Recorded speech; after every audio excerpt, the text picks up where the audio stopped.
Ethiopia, a country of 110 million, has big regional goals. Blessed with an abundance of water, Ethiopia has enormous hydropower potential. That's caught the attention of Turkey, whose unfriendly ties to East Africa has opened up great trade opportunities and more.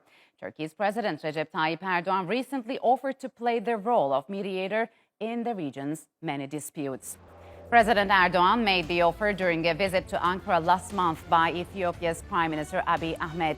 He specifically mentioned Ethiopia's border dispute with Sudan. And when it came to the conflict between the Tigray ethnic group and the Ethiopian government, President Erdogan called for a peaceful solution. On the trade front, both countries are looking to expand that figure to at least $1 billion a year. Turkey is already the second largest foreign investor in Ethiopia, just behind China. So, how can Turkey's role as a major trade partner and potential mediator help Ethiopia, its neighboring countries, and the region? And joining me now from Istanbul is Umut Çağrısarı. He is a journalist and political analyst who writes extensively on East Africa. And from Nairobi, Hassan Kaninje. He is the director of the Horn Institute, a think tank specializing in East Africa. Gentlemen, welcome to Straight Talk. It's good to have you on the program. Hassan, what is the latest in the Tigray conflict and how it has impacted Ethiopia so far? I think things have unfolded, rather quickly, and I think in ways that many did not anticipate. And what we are seeing right now is a military stalemate, in part because of the increased resistance, against government, in a way that has attracted insurgencies and resistance from other, ethnic militias.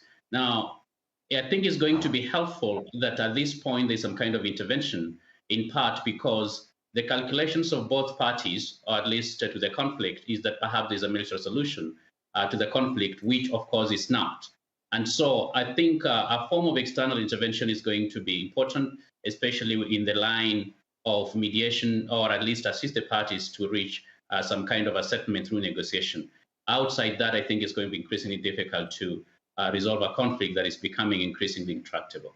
So what do you say to that, Umut? I mean, we know that President Erdogan said he backs a peaceful resolution for the Tigray conflict. How could Turkey help find a peaceful solution to this problem?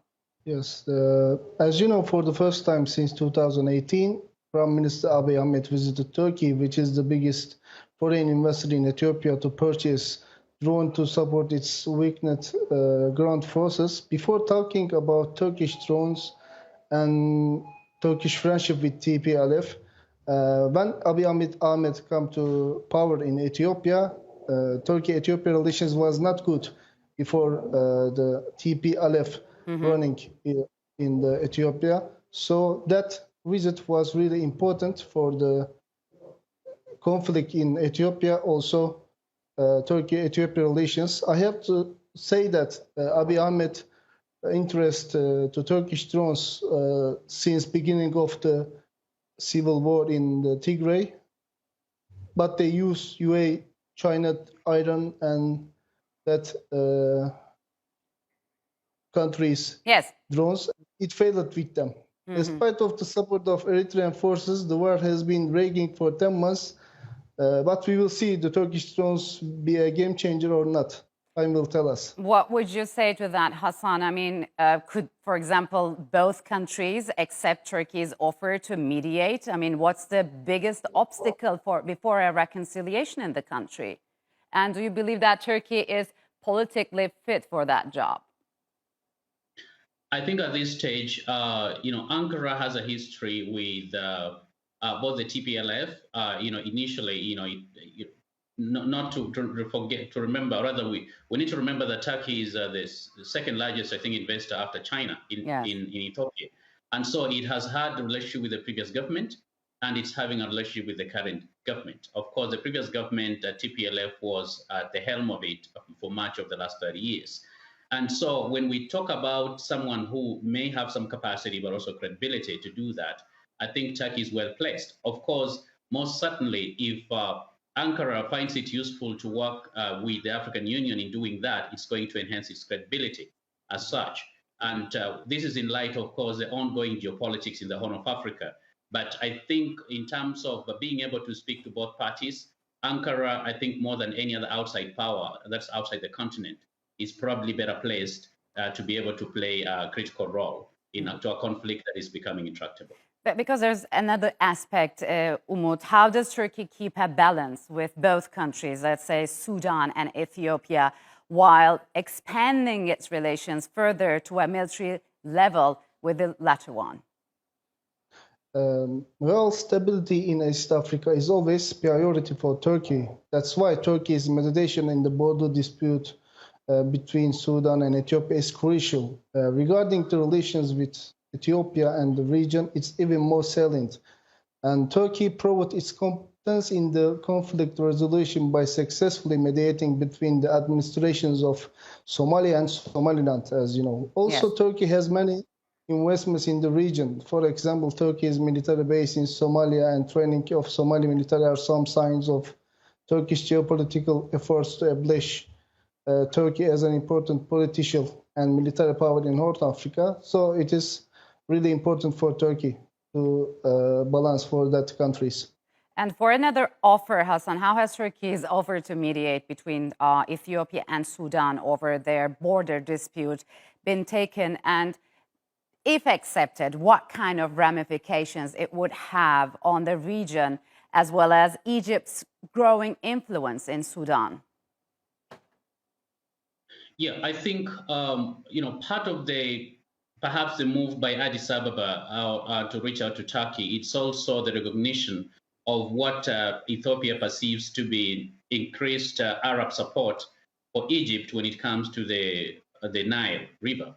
And so I think a movement towards mediating, especially the dispute between Sudan and Ethiopia, is going to be central, and it may actually have ramifications when it comes to potentially increased relations between Egypt and Turkey, but also at the same time Sudan and Ethiopia, and Sudan and Turkey.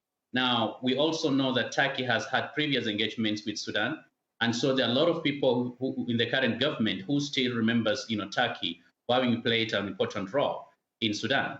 Now, of course, with the changes in government in both Cairo and Khartoum, there were dynamics that were not exactly helpful for peace in the Horn of Africa region at large. Mm-hmm. But I think the current rapprochement that we are seeing and movement, it promises, I think, to bring wider peace, not just between Sudan and Ethiopia, but I think within the Horn of Africa region at large. So, but on the other hand, Umut, could Turkey and Egypt find themselves at yet another opposing side of a conflict?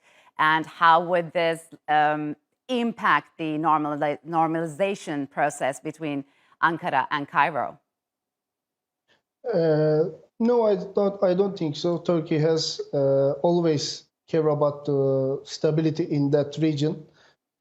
Even last year, violence in the Al Fashaka Triangle on the Ethiopia and Sudan share board flared up again last year. One of many disputes in the Horn of Africa that could potentially unravel the region if allowed to erupt into a war. But Turkey wants to development to relations between Cairo and Ankara. So I don't think so like that. So Hassan, negotiations on the Great Ethiopian Renaissance Dam dispute have stalled for a year now, and the UN Security Council refused to assume responsibility of solving this crisis, saying that the African Union should be exerting efforts. What's next for the dam dispute? I think it's going to be, critical that any further revival of attempts to mediate has to be done by parties that are going to be seen as credible. Now, I think what complicates the situation right now is the current conflict going on in Ethiopia, yes. But then also at the same time, what I would say, the failed diplomacy between Egypt and Ethiopia. So it's going to be important that it's not just the African Union, because the United Nations cannot abandon the responsibility of maintaining international, peace.